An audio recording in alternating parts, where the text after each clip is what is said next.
बिस्मिल्लाहिर्रहमानिर्रहीम। अस्सलाम वालेकुम स्टूडेंट्स। हम ऑब्जेक्ट ओरिएंटेड प्रोग्रामिंग की सीरीज़ का आज फर्स्ट लेक्चर डिस्कस करने जा रहे हैं, जिसका टॉपिक है the concept of object oriented programming. तो इसमें हम ट्राई करेंगे अंडरस्टैंड करने की कि what is object oriented programming.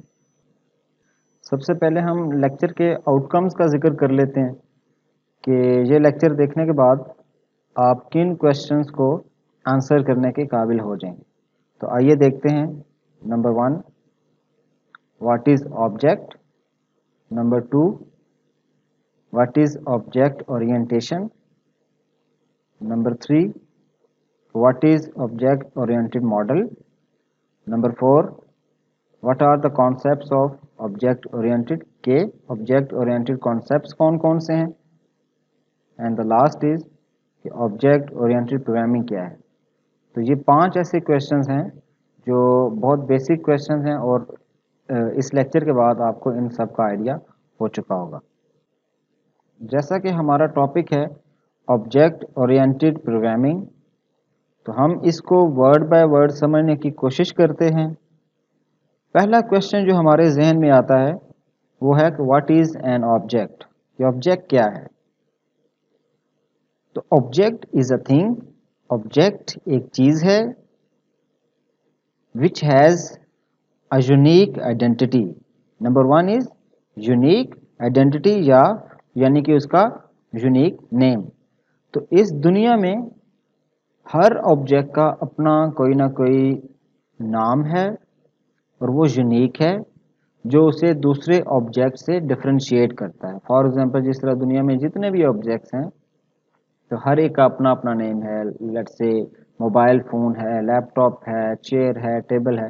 तो हर ऑब्जेक्ट का अपना अपना एक यूनिक नेम है जो उसे बाकी सबसे डिफरेंशिएट करता है। तो इट्स मीन फर्स्ट थिंग जो हमारे ऑब्जेक्ट की होगी that is its unique identity या unique name.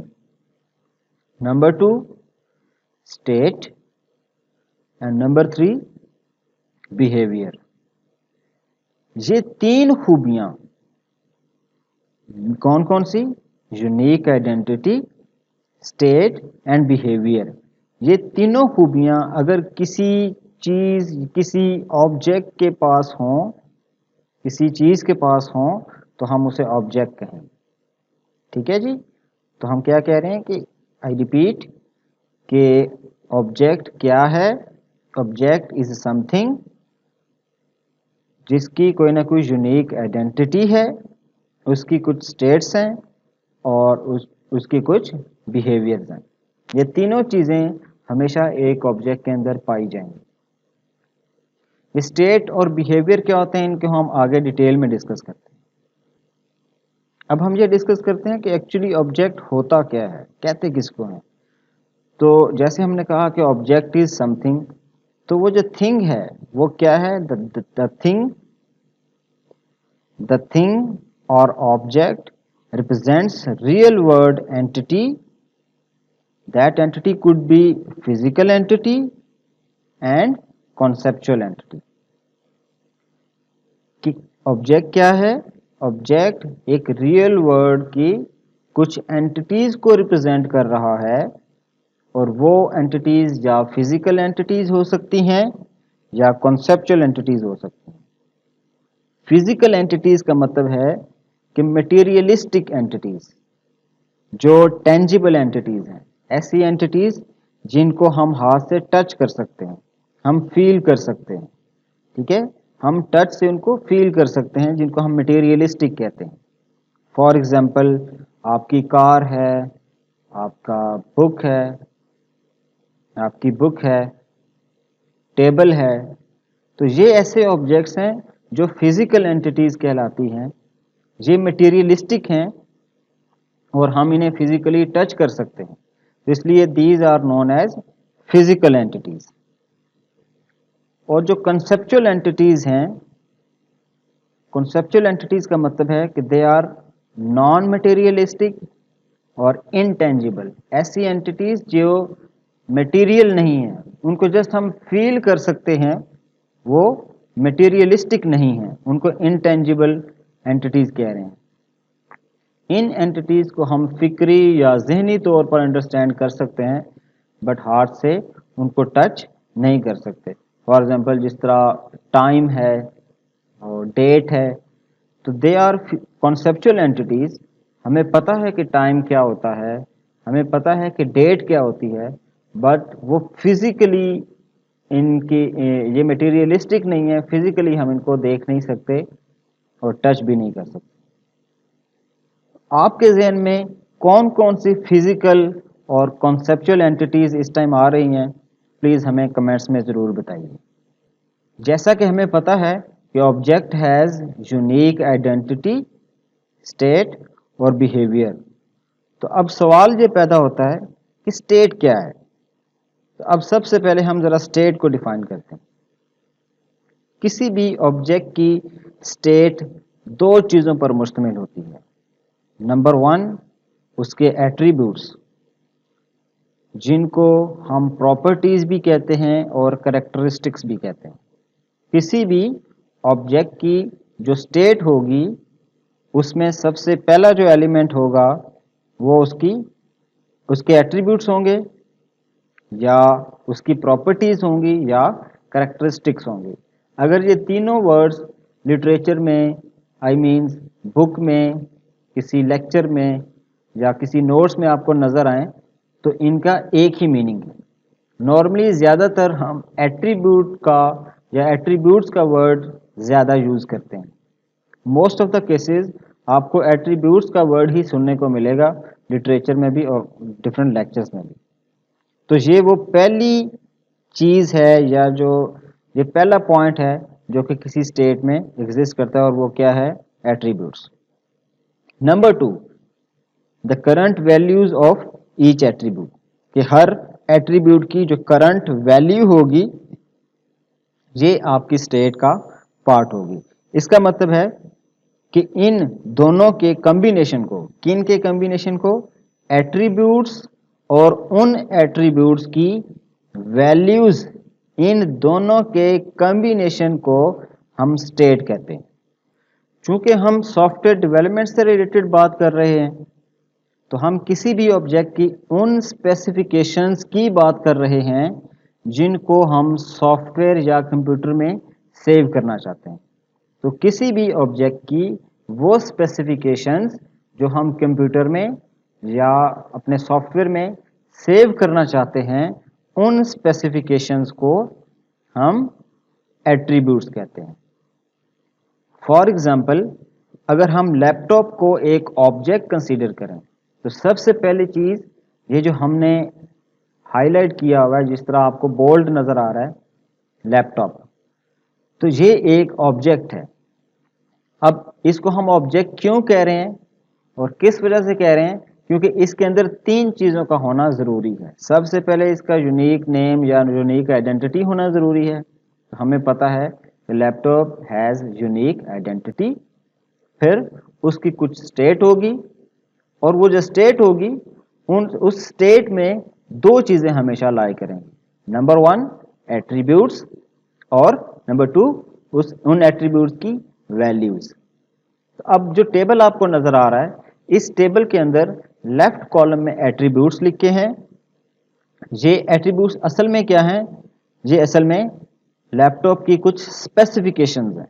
Let's say processor की स्पीड, रैम की कैपेसिटी, हार्ड डिस्क की कैपेसिटी, कंपनी, किस कंपनी ने इसको बनाया है।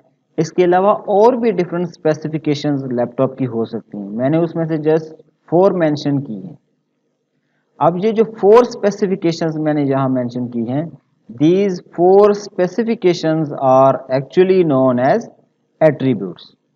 इन एट्रीब्यूट्स की कोई ना कोई वैल्यूज़ होंगी। तो टेबल का जो सेकंड कॉलम है वो हमें ये बता रहा है कि हर एट्रीब्यूट के अगेंस्ट कोई ना कोई वैल्यू हो। फॉर एग्जांपल, प्रोसेसर स्पीड की वैल्यू 2.4 गीगाहर्ट्ज़ है। इसका मतलब है कि सबसे पहले अगर इस लैपटॉप ऑब्जेक्ट को हम सॉफ्टवेयर में रिप्रेजेंट कर रहे हैं या सॉफ्टवेयर में सेव करने की कोशिश कर रहे हैं, तो हमें सबसे पहले ये पता होना चाहिए कि हम कौन सा एट्रीब्यूट सेव करवाना चाहते हैं और फिर उस एट्रीब्यूट की वैल्यू क्या होगी। तो इस केस में हम processor speed as an attribute save करवाना चाहते हैं और उसकी वैल्यू 2.8 गीगाहर्ट्ज होगी। इसी तरह जो सेकंड एट्रीब्यूट हो सकता है वो रैम कैपेसिटी है और हम उसकी वैल्यू 8 GB सेव करवाना चाहते हैं।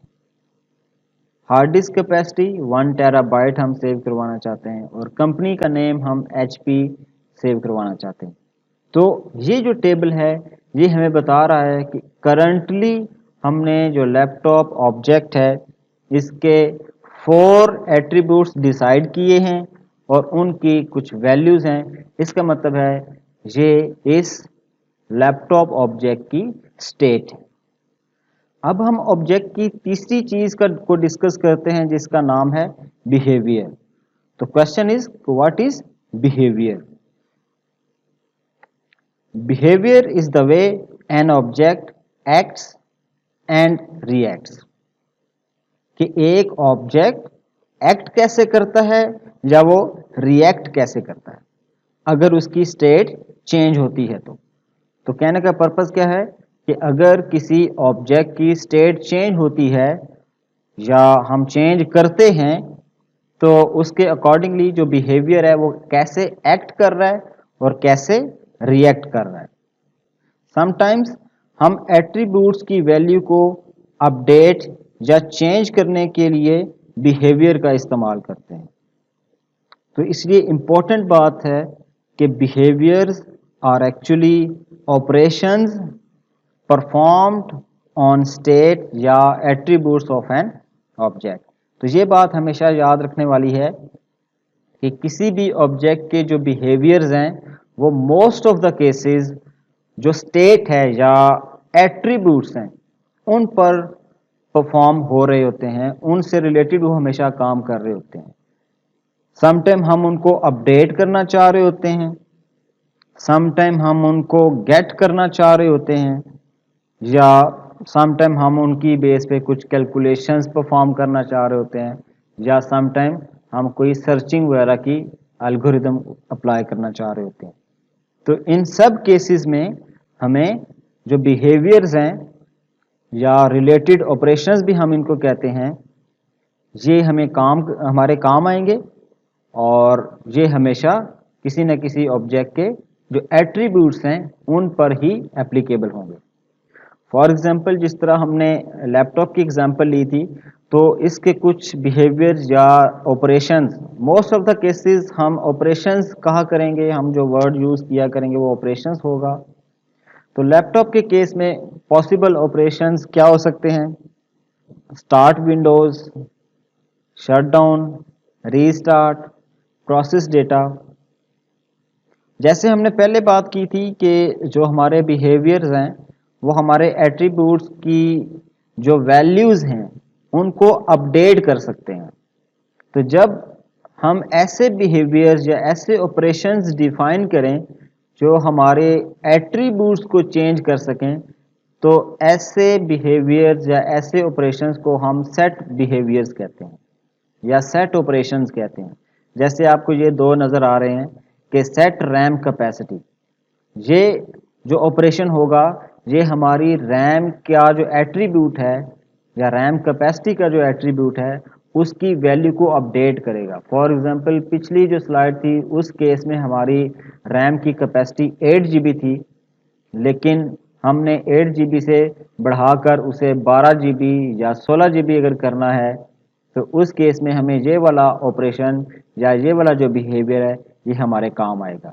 इसी तरह अगर हम किसी लैपटॉप की जो कैपेसिटी है हार्ड डिस्क कैपेसिटी, अगर उसको अपडेट करना चाहते हो तो हम सेट हार्ड डिस्क कैपेसिटी का ऑपरेशन यूज़ कर लेंगे।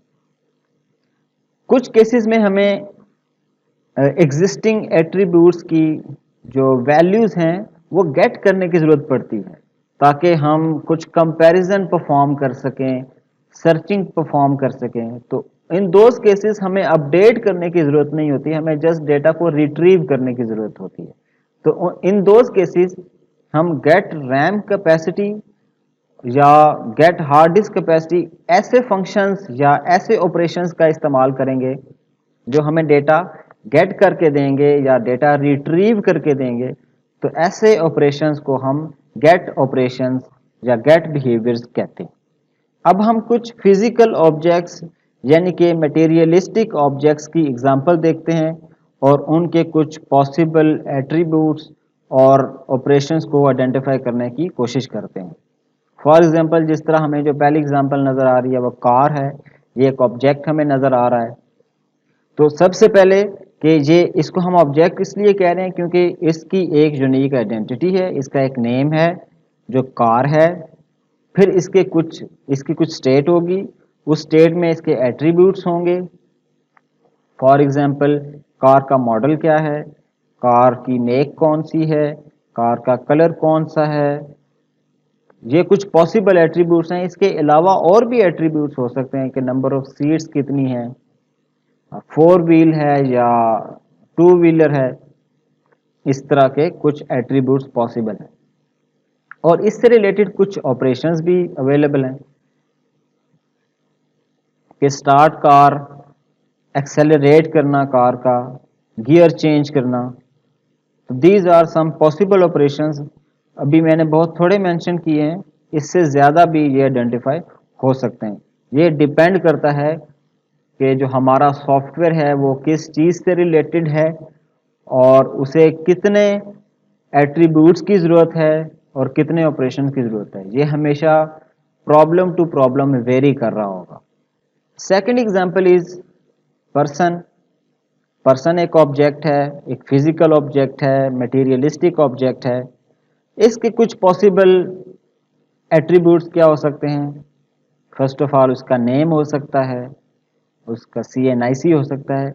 नेम इटसेल्फ, पर्सन का नाम। एक तो नेम है ना ऑब्जेक्ट का कि एक पर्सन है। अब हर पर्सन का एक स्पेसिफिक एट्रीब्यूट है कि लेट्स से मैं भी एक पर्सन हूं, आप भी एक पर्सन हैं, लेकिन हम दोनों का एक खास एट्रीब्यूट है जो मेरे केस में डिफरेंट है और आपके केस में डिफरेंट है। मेरे केस में मेरा नेम असद है, आपके केस में आपका नेम कुछ और हो सकता है। इसी तरह CNIC है, आपका भी होगा मेरा भी होगा। एज ए पर्सन तो हम दोनों का होगा, लेकिन मेरा CNIC की वैल्यू डिफरेंट होगी, आपके केस में डिफरेंट होगी। इसी तरह एज का एट्रीब्यूट पॉसिबल है और जेंडर का एट्रीब्यूट पॉसिबल है। तो ये कुछ थोड़े से मैंने मेंशन किए हैं, बाकी आप भी आइडेंटिफाई करके नीचे कमेंट्स में हमें बता सकते हैं। और पॉसिबल बिहेवियर कौन से हो सकते हैं एक पर्सन के? कि पर्सन स्पीकिंग कर सकता है, पर्सन वॉक कर सकता है, पर्सन रीडिंग कर सकता है, पर्सन राइटिंग भी कर सकता है। नेक्स्ट एग्जांपल है बुक की। तो बुक एक ऑब्जेक्ट है, उसके पॉसिबल एट्रीब्यूट्स क्या हो सकते हैं? बुक का टाइटल हो सकता है, बुक के ऑथर्स के नेम हो सकते हैं, बुक का एडिशन हो सकता है, पब्लिशर हो सकता है, किस ईयर में पब्लिश हुई थी, वॉल्यूम नंबर कौन सा है। इसी तरह इस ऑब्जेक्ट के कुछ पॉसिबल बिहेवियर हो सकते हैं। जैसे हमने पहले डिस्कस किया था कि जो बिहेवियर्स या ऑपरेशंस हैं, ये किसी भी ऑब्जेक्ट के जो एट्रीब्यूट्स हैं उनको अपडेट या चेंज करने के लिए यूज किए जा सकते हैं। तो यहाँ जो हमारे सामने बिहेवियर्स नजर आ रहे हैं, ये ऐसे बिहेवियर्स हैं जो इस ऑब्जेक्ट की जो स्टेट है, यानी कि उस स्टेट में जो एट्रीब्यूट्स हैं उनको चेंज करने की फैसिलिटी प्रोवाइड कर रहे हैं। फॉर एग्जांपल, अगर हमने टाइटल चेंज करना हो तो सेट टाइटल का एक ऑपरेशन अवेलेबल है। अगर हमने ऑथर्स के नेम चेंज करने हो तो हमने ऑथर्स के सेट ऑथर्स नेम का ऑपरेशन अवेलेबल है।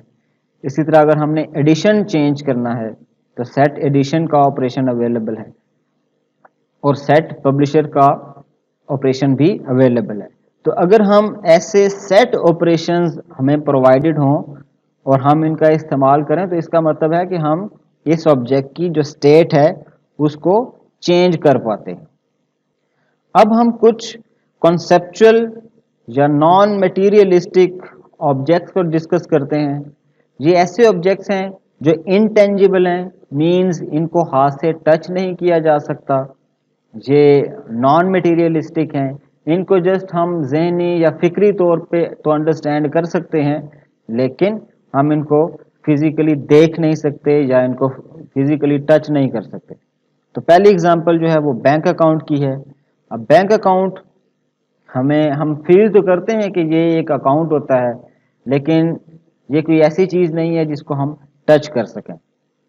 बैंक तो एक फिजिकल चीज़ होती है। बैंक एक ऐसा ऑब्जेक्ट है जो फिजिकल है, जिसके कोई बिल्डिंग है, कुछ वहाँ कुछ लोग काम कर रहे हैं, वहाँ कुछ उनके ऑफिसेज हैं, उनको तो आप टच कर सकते हैं, लेकिन जो बैंक अकाउंट है उसे हम टच नहीं कर सकते। तो इसके कुछ पॉसिबल जो एट्रीब्यूट्स हो सकते हैं वो है अकाउंट का टाइटल। अगर आपने कभी अकाउंट ओपन करवाया हो तो आपके अकाउंट का हमेशा एक टाइटल होगा, उस अकाउंट का एक नंबर होगा और उसमें एक बैलेंस की फैसिलिटी अवेलेबल होगी। इसका मतलब है कि इस अकाउंट में मिनिमम ये तीन चीज़ें लाजमी होंगी। इसके अलावा कुछ और एट्रीब्यूट्स भी पॉसिबल हैं जो कि मैंने यहाँ मेंशन नहीं किए, वो आप हमें कमेंट्स में लाजमी बताइएगा। जो पॉसिबल बिहेवियर है वो कौन से हो सकते हैं कि डिपॉजिट अमाउंट, विड्रॉ अमाउंट और ट्रांसफ़र अमाउंट। अब अगर जी आप तीनों ऑपरेशंस देखें तो इस केस में जब हम डिपॉजिट अमाउंट का ऑपरेशन परफॉर्म करते हैं तो जो हमारा बैलेंस है वो इंक्रीज कर जाता है। जो एग्जिस्टिंग बैलेंस होता है उसमें कुछ और अमाउंट ऐड हो जाती है। इसका मतलब है कि हमने अपने बैलेंस एट्रीब्यूट को अपडेट किया। जिस वो अपडेट पॉजिटिव सेंस में है, मीन्स वो बढ़ गया। जब हम विड्रॉ अमाउंट का ऑपरेशन परफॉर्म करेंगे तो वो हमारी जो अमाउंट है वो कम हो जाएगी।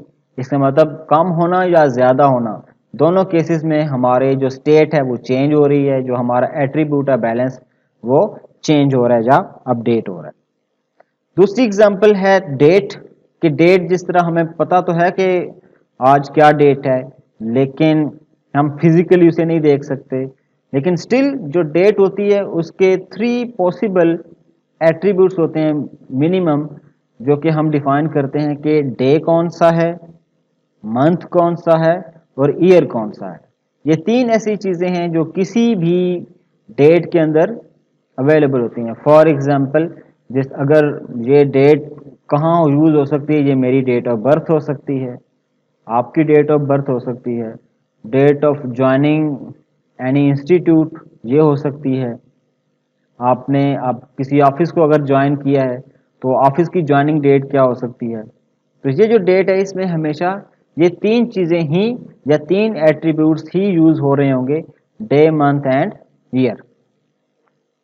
तो इसके पॉसिबल ऑपरेशंस कौन से हैं कि सेट डेट, कि अगर हमें डे को सेट करना है कि डे चेंज करना है, हमें मंथ चेंज करना हो, हमें ईयर को अपडेट करना हो, तो अगर हमें इन तीनों में से किसी को अपडेट करना हो तो हम सेट ऑपरेशंस यूज़ करेंगे।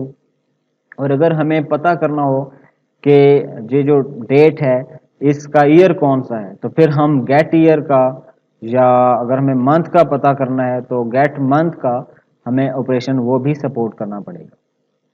अगर हम टाइम के ऑब्जेक्ट को देखें तो हमें पता है कि टाइम को हमेशा हम आवर्स की फॉर्म में, मिनट्स की फॉर्म में और सेकंड्स की फॉर्म में देखते हैं।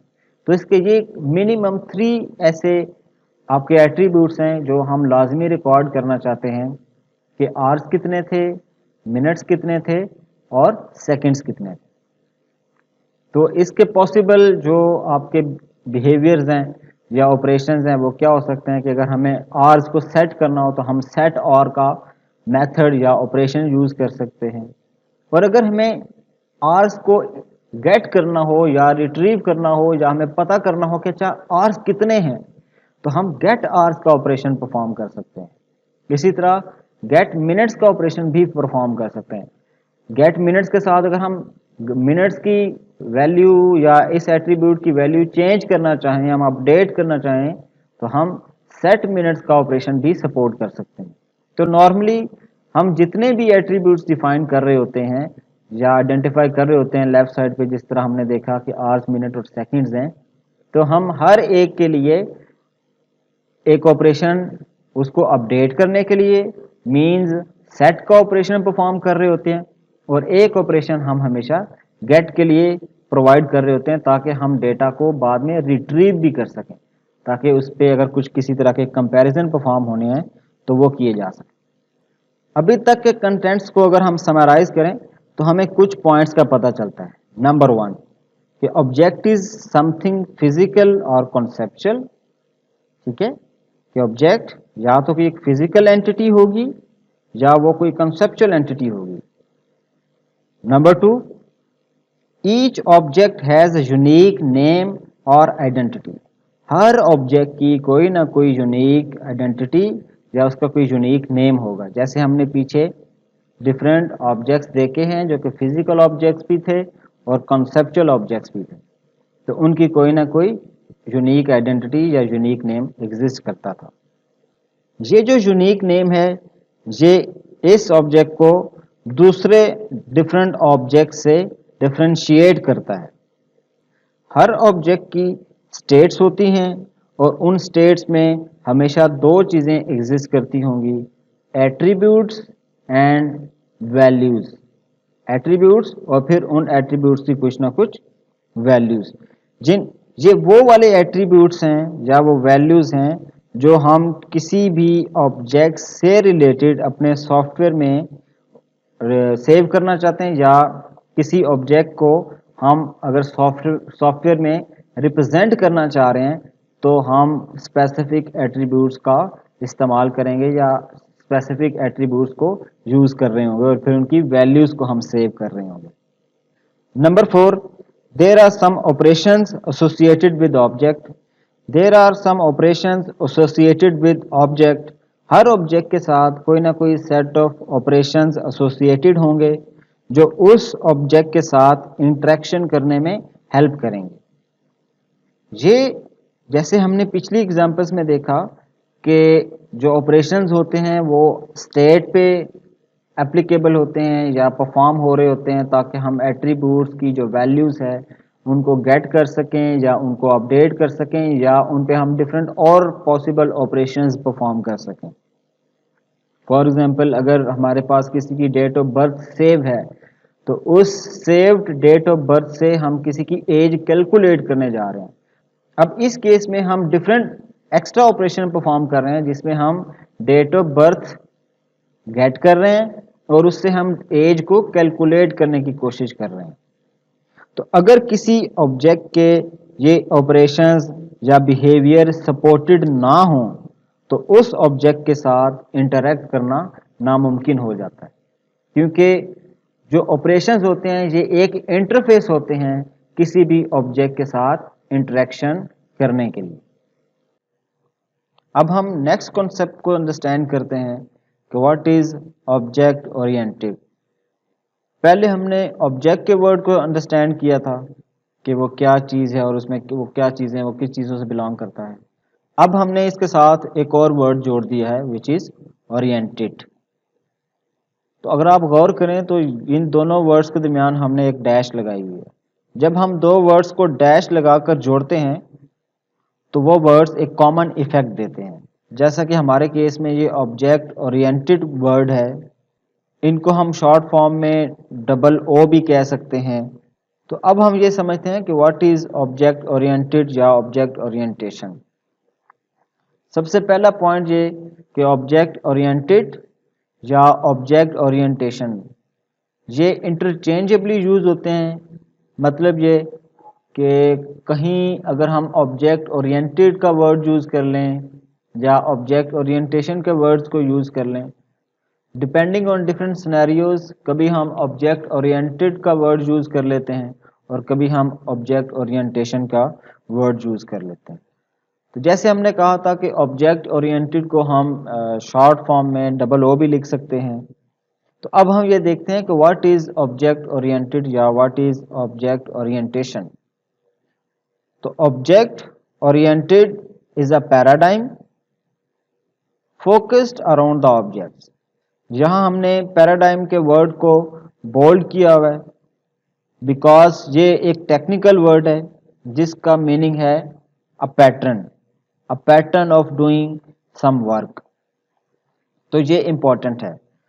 सो इस सेंटेंस का मतलब क्या बना कि ऑब्जेक्ट ओरिएंटेड एक काम करने का पैटर्न है जो कि फोकस करता है अराउंड ऑब्जेक्ट्स। और ये जो ऑब्जेक्ट्स होते हैं ये रियल वर्ल्ड एंटिटीज को रिप्रेजेंट कर रहे होते हैं, जैसा हमने पिछली स्लाइड्स में पढ़ा था। मोर स्पेसिफिक डेफिनेशन क्या हो सकती है ऑब्जेक्ट ओरिएंटेशन की?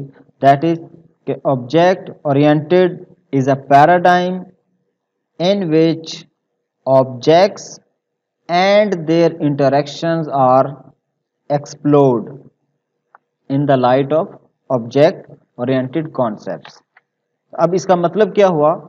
सबसे पहली चीज कि ये एक पैराडाइम है, एक काम करने का तरीका है, काम करने का पैटर्न है, जिसके अंदर हम ऑब्जेक्ट्स और उनके जो इंटरेक्शंस होते हैं उनको एक्सप्लोर या आइडेंटिफाई करने की कोशिश करते हैं ऑब्जेक्ट ओरिएंटेड कॉन्सेप्ट्स की रोशनी में।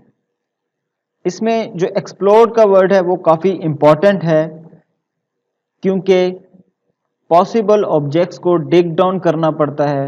जो प्रॉब्लम हमें दी जाए उस प्रॉब्लम को एनालाइज करने के बाद, क्योंकि हम एक सॉफ्टवेयर डेवलपमेंट से रिलेटेड बात कर रहे हैं, तो हमें कोई प्रॉब्लम दी जाएगी कि इस प्रॉब्लम का कोई हमें एक सोल्यूशन चाहिए in the form of software.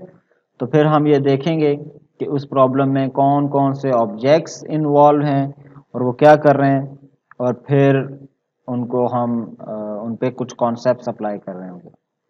Object orientation से रिलेटेड हमारा पहला फेज था जिसमें हम ऑब्जेक्ट्स को और उनके इंटरेक्शंस को एक्सप्लोर कर रहे थे। अब हम दूसरा फेज देखते हैं कि इसके दूसरा फेज क्या होता है। Object orientation is an approach to apply object oriented concepts to construct a model. इस फेज में हम ऑब्जेक्ट ओरिएंटेड कॉन्सेप्ट्स को अप्लाई कर रहे होते हैं उन ऑब्जेक्ट्स पर जो फर्स्ट फेज में हमने एक्सप्लोर या आइडेंटिफाई किए थे, ताकि हम उसका एक मॉडल बना सकें। So precisely we can say that object orientation is a technique of system modelling for a given problem. कि हमें कोई प्रॉब्लम दी जाएगी जो कि हमारे ऑलरेडी हमें दी गई है, उस प्रॉब्लम का हम एक मॉडल बनाना चाहते हैं, और उस मॉडल बनाने के लिए हमें एक कोई मॉडलिंग टेक्निक यूज़ करनी पड़ेगी। ये वो टेक्निक है जो हम सिस्टम मॉडलिंग के लिए इस्तेमाल करते हुए अपना मॉडल तैयार करेंगे। अब हम ये डिस्कस करते हैं कि ऑब्जेक्ट ओरिएंटेड अप्रोच को यूज़ क्यों करते हैं, इसके पीछे क्या मोटिवेशन है। चूँकि हमने प्रॉब्लम का मॉडल कंस्ट्रक्ट करना है, तो हमें कोई ऐसी ट्रांसफॉर्मेशन करनी पड़ेगी कि हमारा जो प्रॉब्लम है वो प्रॉब्लम किसी तरह एक मॉडल के अंदर ट्रांसफॉर्म हो जाए। तो बेसिकली हमें कोई एक ट्रांसफॉर्मेशन टेक्निक यहाँ चाहिए होगी। तो किसी भी प्रॉब्लम को मॉडल में ट्रांसफॉर्म करने के लिए we always use a system modelling approach, जो हमारे इस प्रॉब्लम को मॉडल में कन्वर्ट कर देगी। तो अगर आप ये पॉइंट पढ़ें कि problem can be transform into model, तो ये ट्रांसफॉर्म हो सकती है using a system modelling approach. जैसे हमने पहले डिस्कस किया था कि ऑब्जेक्ट ओरिएंटेशन जो है वो एक सिस्टम मॉडलिंग टेक्निक है, तो हम ऑब्जेक्ट ओरिएंटेड अप्रोच को यूज़ करते हैं ताकि हम अपनी इस प्रॉब्लम को अपने किसी मॉडल के अंदर ट्रांसफॉर्म कर सकें। तो object orientation for system modelling, जिसमें हम ये देखते हैं कि ऑब्जेक्ट ओरिएंटेशन को हम सिस्टम मॉडलिंग के लिए कैसे यूज़ कर सकते हैं। We pick up a problem which we want to model, और वो प्रॉब्लम हम अपने ऑब्जेक्ट ओरिएंटेड अप्रोच के फर्स्ट फेज को प्रोवाइड कर देते हैं, और इस फर्स्ट फेज के अंदर हम प्रॉब्लम को एनालाइज करते हैं and we try to explore या आइडेंटिफाई करने की कोशिश करते हैं कि कौन कौन से ऑब्जेक्ट्स और उनसे रिलेटेड जो इंटरेक्शंस हैं वो इस प्रॉब्लम के अंदर इन्वॉल्व हैं। जब हमारा फर्स्ट फेज कंप्लीट हो जाता है तो फिर हम वो जो रिज़ल्ट आता है वो रिज़ल्ट हम फेज़ 2 को दे देते हैं, और फिर फेज़ 2 के अंदर हमने उन आइडेंटिफाइड ऑब्जेक्ट्स और उनके जो इंटरेक्शंस हैं उन पर ऑब्जेक्ट ओरिएंटेड कॉन्सेप्ट्स अप्लाई करने होते हैं।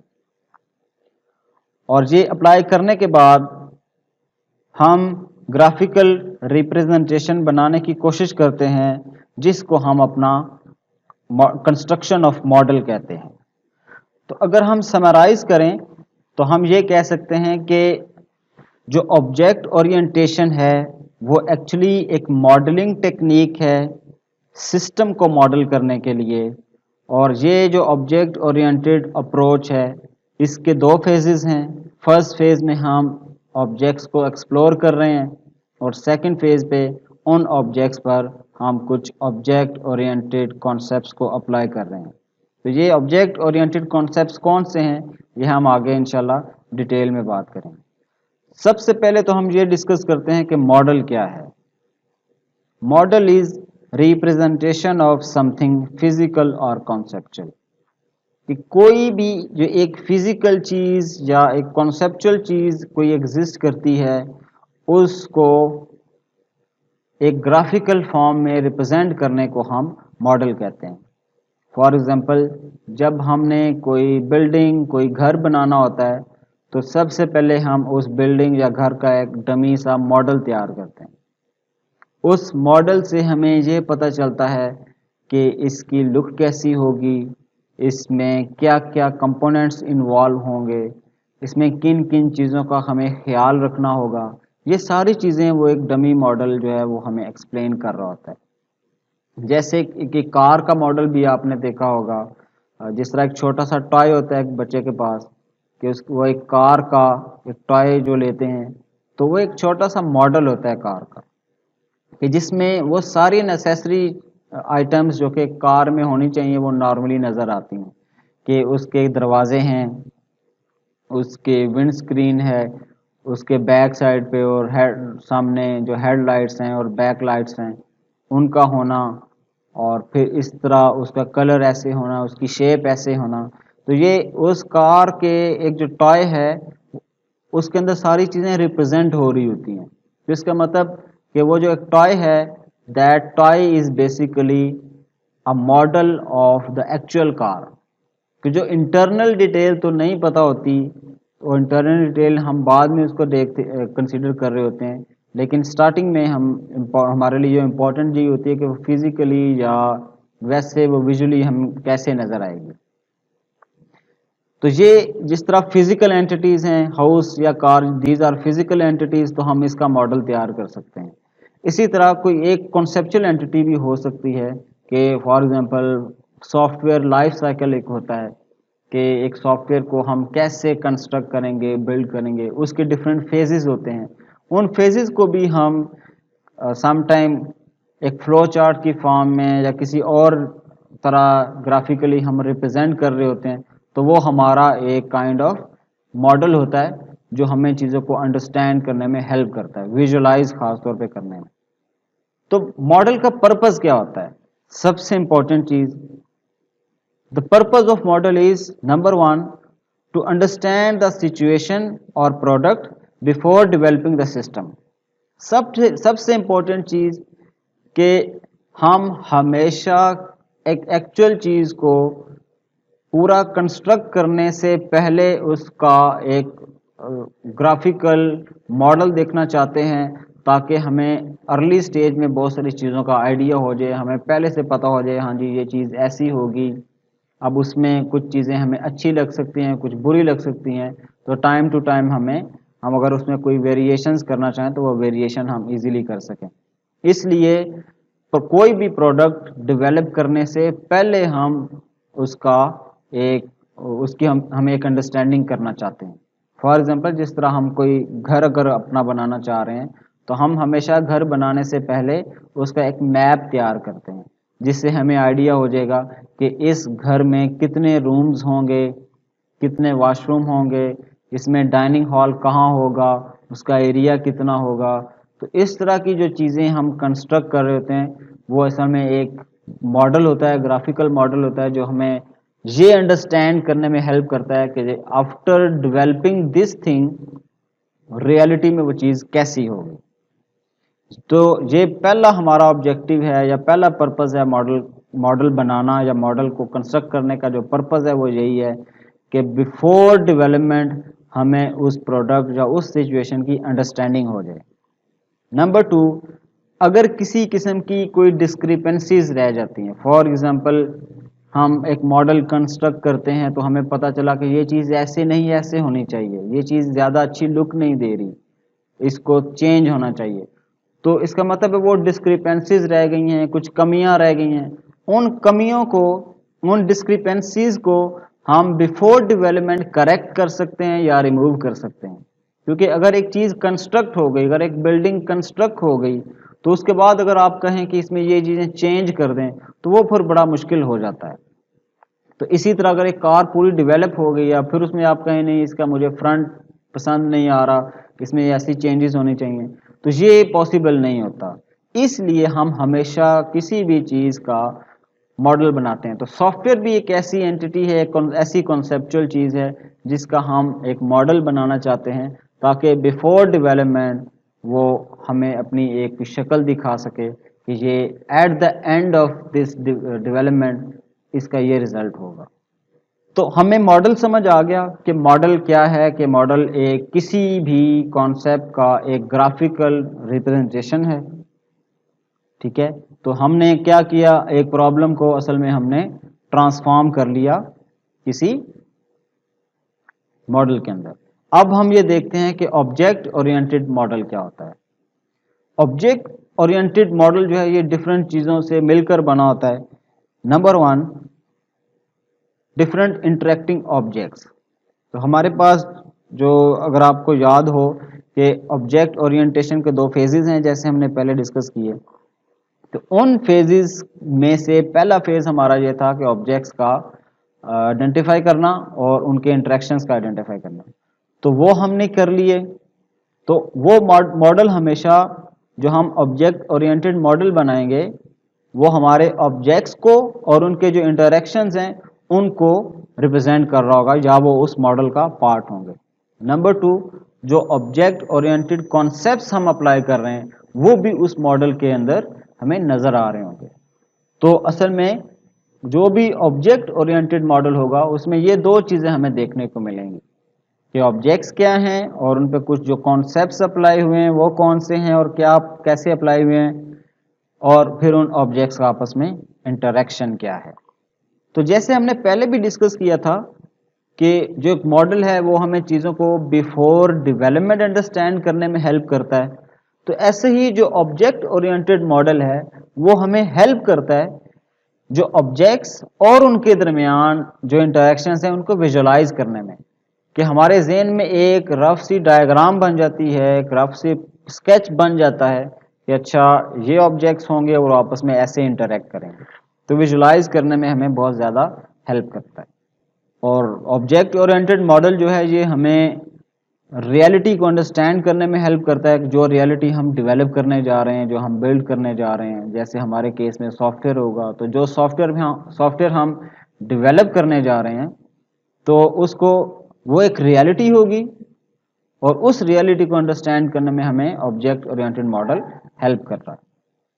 जितना एक ऑब्जेक्ट ओरिएंटेड मॉडल रियलिटी के करीब होगा कि वो बिल्कुल उसको सही मानों में रिप्रेजेंट कर रहा हो, एक एक्सपर्ट देखेगा कि यस ये मॉडल जो है ये बिल्कुल वैसे ही है जैसा एक क्लाइंट या एक यूज़र जो है वो एक सॉफ्टवेयर को चाह रहा है, तो ये बिल्कुल उसी की एक काइंड ऑफ डमी कॉपी है।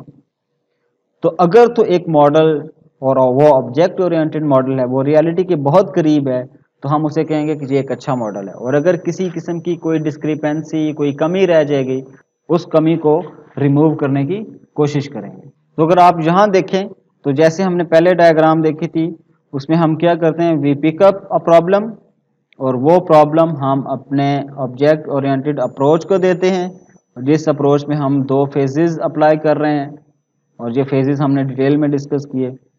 और जब ये ऑब्जेक्ट ओरिएंटेड अप्रोच हमें रिजल्ट देगी, और वो रिजल्ट क्या होगा, वो एक मॉडल होगा, और वो जो मॉडल हमारे पास बनेगा यूजिंग ऑब्जेक्ट ओरिएंटेड अप्रोच उसको हम ऑब्जेक्ट ओरिएंटेड मॉडल कहेंगे। अब हम एक सिचुएशन लेते हैं और एक एग्जांपल या एक एग्जांपल देखते हैं और उसमें हम कोशिश करते हैं ऑब्जेक्ट ओरिएंटेड मॉडल को कंस्ट्रक्ट करने की। करंट सिचुएशन हमें ये बता रही है कि हमारे सामने कुछ रियल वर्ल्ड ऑब्जेक्ट्स नज़र आ रहे हैं। जिस तरह एक बिल्डिंग है, उसको हम ऑर्गेनाइजेशन कह रहे हैं, एक पर्सन है, एक कार है, एक टेलीविज़न है। तो ये इस तरह के रियल वर्ल्ड ऑब्जेक्ट्स इस दुनिया में एग्जिस्ट करते हैं, जिनके लिए हम एक कोई सॉफ्टवेयर डेवलप करना चाह रहे हैं। तो अब हम इस सिचुएशन का एक मॉडल कंस्ट्रक्ट करना चाह रहे हैं। क्योंकि हमारा फोकस ऑब्जेक्ट ओरिएंटेड अप्रोच की तरफ है, तो इससे जो मॉडल कंस्ट्रक्ट होगा हम उसे ऑब्जेक्ट ओरिएंटेड मॉडल कहेंगे। तो सबसे पहले हम क्या करेंगे, जब भी हम कोई ऑब्जेक्ट ओरिएंटेड मॉडल कंस्ट्रक्ट करना चाहेंगे तो हम ये देखेंगे कि इसमें कौन कौन से ऑब्जेक्ट्स इन्वॉल्व हैं। तो चूंकि ये एक बड़ी प्रॉब्लम नहीं, ये एक बहुत सिंपल प्रॉब्लम है जिसमें हमें 4 डिफरेंट ऑब्जेक्ट्स नज़र आ रहे हैं और ये किसी ने हमारे लिए एनालाइज करके रखा हुआ है। तो अब हम इससे अगर एक मॉडल कंस्ट्रक्ट करना चाहें तो कैसे करेंगे। चूंकि हम मॉडल को कह रहे थे कि ये एक ग्राफिकल रिप्रेजेंटेशन होती है, तो इस केस में हम सिंपली ये करेंगे कि जो हमारे ऑब्जेक्ट्स आपको यहाँ राइट साइड पे नज़र आ रहे हैं, तो हर ऑब्जेक्ट के लिए हम एक छोटा सा बॉक्स बना लेंगे। फॉर एग्जांपल हमने एक बॉक्स बना लिया, this box is representing this building और जो ऑर्गेनाइजेशन है। फिर हम इसी तरह पर्सन के लिए एक बॉक्स डिफाइन कर लेंगे, फिर कार के लिए एक बॉक्स डिफाइन कर लेंगे और टेलीविज़न के लिए। तो इसका मतलब है कि फर्स्ट जो हमारा ऑब्जेक्ट ओरिएंटेड अप्रोच का जो फेज था, वो हमें कह रहा था कि ऑब्जेक्ट्स आपने किसी तरह आइडेंटिफाई कर लेने हैं, वो हमने किसी तरह कर लिए। अब हम इस फेज पर कॉन्सेप्ट्स कुछ अप्लाई कर रहे हैं, जो कि फिलहाल हमारा केस बहुत सिंपल है, तो हम ऑब्जेक्ट ओरिएंटेड कॉन्सेप्ट्स को अभी अप्लाई नहीं कर रहे, वो हम आगे देखेंगे कैसे अप्लाई करते हैं। तो अगर हम इस छोटी सी सिचुएशन का मॉडल बनाएंगे तो हमारे सामने सबसे पहले तो इस तरह ये हमारे ऑब्जेक्ट्स आ जाएंगे। अब हम ये देखते हैं कि इनमें इंटरेक्शन क्या है। तो जो ऑर्गेनाइजेशन है वो किसी भी पर्सन को हायर कर सकती है, तो इसका मतलब है कि ऑर्गेनाइजेशन और पर्सन के दरमियान एक हायरिंग का इंटरेक्शन हो सकता है कि organisation has hired a person, और पर्सन जो है वो कार को ड्राइव कर सकता है, तो पर्सन ड्राइव्स अ कार। इसी तरह जो पर्सन है वो टेलीविजन को वॉच कर सकता है, वो उसको देख सकता है। तो ये एक छोटा सा हमने एक मॉडल कंस्ट्रक्ट किया। इस मॉडल में हमें ऑब्जेक्ट्स का पता चल रहा है और हमें उन ऑब्जेक्ट्स के जो आपस में इंटरेक्शंस हैं हमें उनका आइडिया हो रहा है। अब अगर आप इस मॉडल को हम समराइज करना चाहें तो हम ये कह सकते हैं कि इसमें कुछ ऑब्जेक्ट्स होंगे और कुछ इंटरेक्शंस होंगे। ऑब्जेक्ट्स हमारे यही 4 बॉक्सेस जो मेंशन किए हुए यही होंगे, वो हमने ऑर्गेनाइजेशन, पर्सन, कार और टेलीविज़न को लिस्ट कर लिया। और जो हमारे इनमें इंटरेक्शंस हैं कि organisation has hired a person, person drives the car, person watches the television, तो ये हमारे कुछ पॉसिबल इंटरेक्शन हो सकते हैं। तो ये एक जो डायग्राम हमें नज़र आ रही है, this diagram is basically an object oriented model. एक और सिचुएशन अगर आप देखें तो इस केस में हमें डिफरेंट और ऑब्जेक्ट्स नज़र आ रहे हैं, और ये ऑब्जेक्ट्स क्या हो सकते हैं, इसका अगर हम मॉडल कंस्ट्रक्ट करने की कोशिश करें तो हम सबसे पहले क्या करेंगे, हम एक टीचर का बॉक्स बनाएंगे, फिर उसमें स्टूडेंट्स होते हैं तो स्टूडेंट का मॉडल बना लेंगे या बॉक्स बना लेंगे, और फिर हम एक प्लेग्राउंड का हमने एक बॉक्स बना लिया, फिर एक पेन का बॉक्स बना लिया, बुक का बॉक्स बना लिया और स्कूल बैग का बॉक्स बना लिया। तो ये जो बॉक्सेस हमने 6 बॉक्सेस बनाए हैं, ये 6 बॉक्सेस रियल वर्ल्ड के इन 6 ऑब्जेक्ट्स को रिप्रेजेंट कर रहे हैं। तो हमने इन रियल वर्ल्ड ऑब्जेक्ट्स को इस तरह बॉक्सेस के फॉर्म में रिप्रेजेंट कर लिया।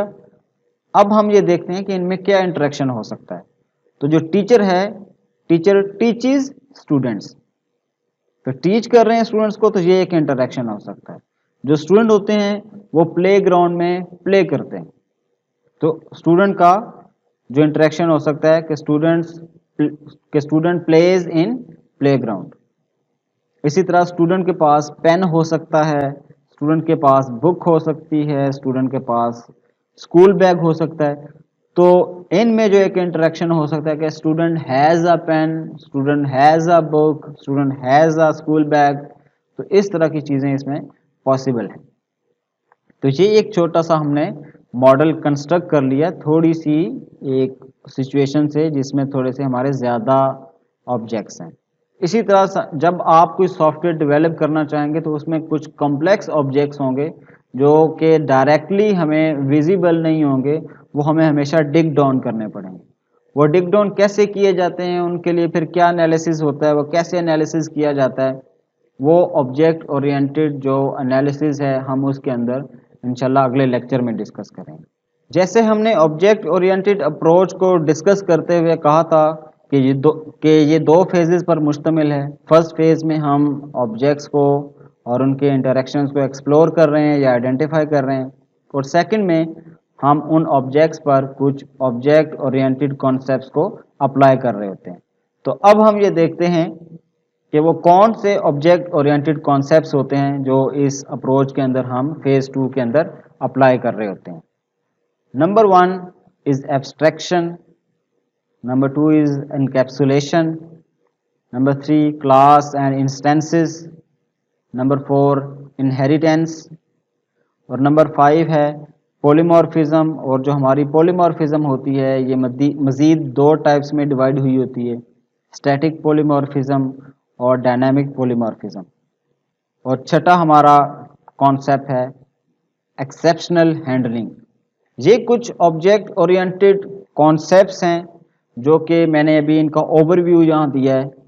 थ्रू आउट दिस कोर्स हम इन कॉन्सेप्ट्स को समझेंगे कि ये क्या हैं और ये हमें हमारा प्रॉब्लम सॉल्व करने में कैसे हेल्प करते हैं। आई मीन कि कोई हमें प्रॉब्लम देगा कि मुझे ये सॉफ्टवेयर चाहिए और उस सॉफ्टवेयर को हम डेवलप करने की कोशिश करेंगे, तो उसमें ये सारे कॉन्सेप्ट्स हमें हेल्प आउट करेंगे। तो इस कोर्स में हमने हमारा जो फोकस है वो यही है कि हम इन कॉन्सेप्ट्स को अंडरस्टैंड करें कि ये क्या हैं और इनको हम अप्लाई कैसे करेंगे। यहाँ तक हमने ये अंडरस्टैंड कर लिया कि ऑब्जेक्ट ओरिएंटेड या ऑब्जेक्ट ओरिएंटेशन क्या है, तो हमें समझ आ गई कि this is an approach for modelling a system, और कोई एक मॉडल कंस्ट्रक्ट करने के लिए हम ये एक अप्रोच यूज़ करते हैं। तो अब हम इसके साथ एक और वर्ड जोड़ देते हैं जिसे हम कह रहे हैं कि this is an object oriented programming. ये ऑब्जेक्ट ओरिएंटेड प्रोग्रामिंग जो हमारे कोर्स का नेम भी है, तो अब हम इसको कलेक्टिवली अंडरस्टैंड करते हैं कि ये क्या होता है, जो कि ऑब्जेक्ट ओरिएंटेड एक अप्रोच है, और इसके साथ जब प्रोग्रामिंग ऐड करते हैं तो इसका क्या मतलब है, ये क्या बन जाएगा। तो object oriented programming is a programming style. सबसे पहले तो ये कोई एक न्यू लैंग्वेज नहीं है, ये ऑब्जेक्ट ओरिएंटेड प्रोग्रामिंग असल में कोड लिखने का एक स्टाइल है। और ये हम कोड या ये कोड किस लिए कर रहे होते हैं, for implementation of object oriented model. ये याद रहे कि ये एक प्रोग्रामिंग करने का स्टाइल है नंबर 1, और ये प्रोग्रामिंग का स्टाइल हम करते किस लिए हैं या ये अप्लाई किस लिए करते हैं, हम और जो भी हमारा ऑब्जेक्ट ओरिएंटेड मॉडल होता है उस मॉडल की इम्प्लीमेंटेशन करने के लिए। और जब मैं इम्प्लीमेंटेशन का वर्ड यूज़ कर रहा हूँ तो इसका मतलब है हम अपने ऑब्जेक्ट ओरिएंटेड मॉडल का कोड लिखते हैं। और ऑब्जेक्ट ओरिएंटेड मॉडल में क्या होगा, हम ये पहले भी डिस्कस कर चुके हैं कि उसके अंदर कुछ ऑब्जेक्ट्स होंगे और उन ऑब्जेक्ट्स के ऊपर कुछ ऑब्जेक्ट ओरिएंटेड कॉन्सेप्ट्स अप्लाई हो रहे होंगे। Object oriented concepts present in object oriented model are implemented using any object oriented programming language। तो जैसे हमने कहा कि मॉडल के अंदर ऑब्जेक्ट ओरिएंटेड कॉन्सेप्ट्स अप्लाई हुए होते हैं, तो अब हम उनको इम्प्लीमेंट कैसे करते हैं। तो इम्प्लीमेंटेशन मीन्स कि कोड कैसे लिखते हैं। अब उसका जो कोड होता है वो हम किसी भी ऑब्जेक्ट ओरिएंटेड प्रोग्रामिंग लैंग्वेज को यूज़ करते हुए, पहली बात तो ये कि object oriented programming is a programming style, जैसे हमने इस फर्स्ट पॉइंट में जिक्र किया कि ये प्रोग्राम लिखने का एक स्टाइल है। और ये स्टाइल किस में हम लिखेंगे, ये प्रोग्राम लिखेंगे किस में, इसके लिए हमें किसी एक लैंग्वेज का इंतखाब करना होगा। तो इट्स मीन हमारे पास different object oriented programming languages available हैं जो इन ऑब्जेक्ट ओरिएंटेड कॉन्सेप्ट्स को अप्लाई करने में हमें हेल्प करती हैं। और वो कौन सी पॉसिबल लैंग्वेजेस हैं? वैसे तो आजकल सारी लैंग्वेजेस हमें सपोर्ट करती हैं, लेकिन ज़्यादा फेमस C++, जावा, C# वगैरह हैं। हम इस कोर्स में C++ को यूज़ करेंगे for implementation of different object oriented concepts. हम ओवरऑल लेक्चर को समराइज कर लेते हैं। सबसे पहले हमारे पास कोई एक बिजनेस प्रॉब्लम होगी। बिजनेस प्रॉब्लम मीन्स किसी को किसी बिजनेस में, किसी अपने काम में कोई एक प्रॉब्लम फेस करनी पड़ रही है और वो चाहता है कि उस प्रॉब्लम का जो सलूशन है उसे मिल जाए, और वो ऑटोमेटेड फॉर्म में हो, वो किसी सॉफ्टवेयर की फॉर्म में हो। तो हम सबसे पहले क्या करेंगे, हम उस प्रॉब्लम को फीड करेंगे किसी सिस्टम मॉडलिंग टेक्निक को, और हमारे केस में वो ऑब्जेक्ट ओरिएंटेशन या ऑब्जेक्ट ओरिएंटेड अप्रोच होगी।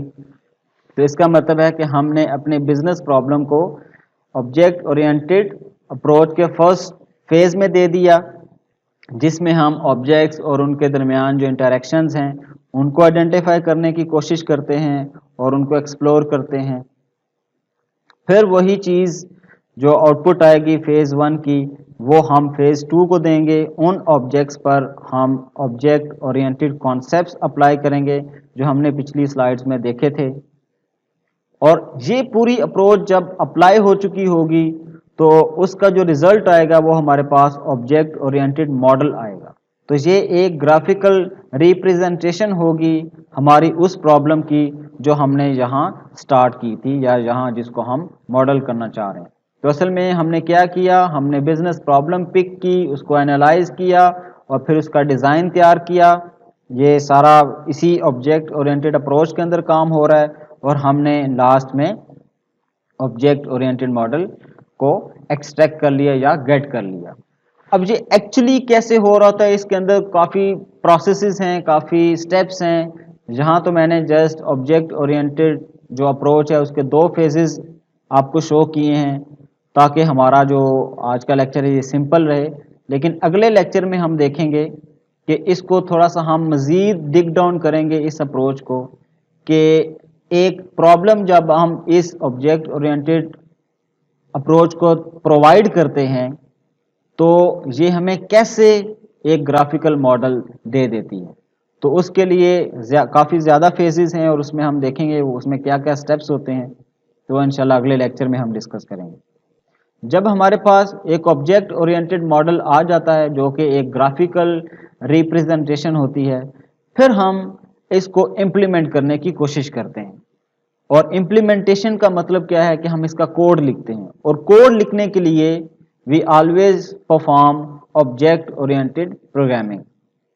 तो ऑब्जेक्ट ओरिएंटेड प्रोग्रामिंग क्या है, सबसे पहले तो हम एक लैंग्वेज का इंतखाब करते हैं।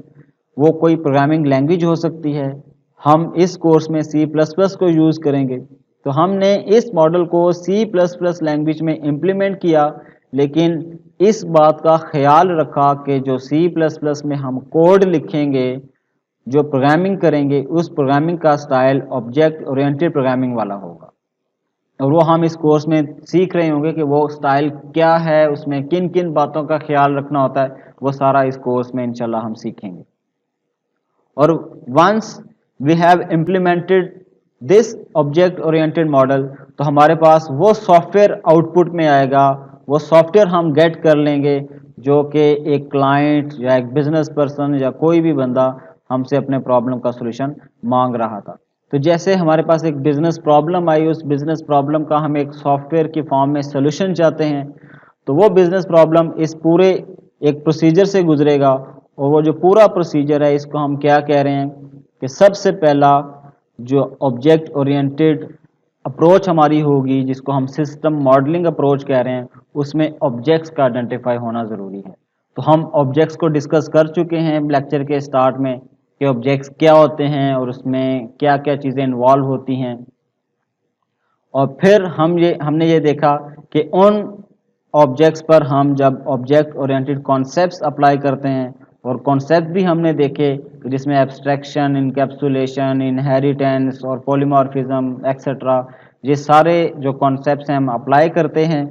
और अप्लाई करने के बाद हम उसको ग्राफिकली रिप्रेजेंट करने की कोशिश करते हैं। जैसे हमने ऑब्जेक्ट्स को बॉक्सेस की फॉर्म में रिप्रेजेंट किया था और उनके दरमियान जो इंटरेक्शन थे उनको एरो से रिप्रेजेंट किया था। ये एक ग्राफिकल रिप्रेजेंटेशन है हमारे उस प्रॉब्लम की। फिर हमने उस ऑब्जेक्ट ओरिएंटेड मॉडल को किसी प्रोग्रामिंग लैंग्वेज के अंदर इम्प्लीमेंट करने की कोशिश की और इस बात का ख्याल रखा कि ऑब्जेक्ट ओरिएंटेड प्रोग्रामिंग स्टाइल जो है ये हम फॉलो करें, और उसको फॉलो करते हुए हमने लास्ट पे अपना ये सॉफ्टवेयर वाला जो सोल्यूशन है ये गेट कर लिया।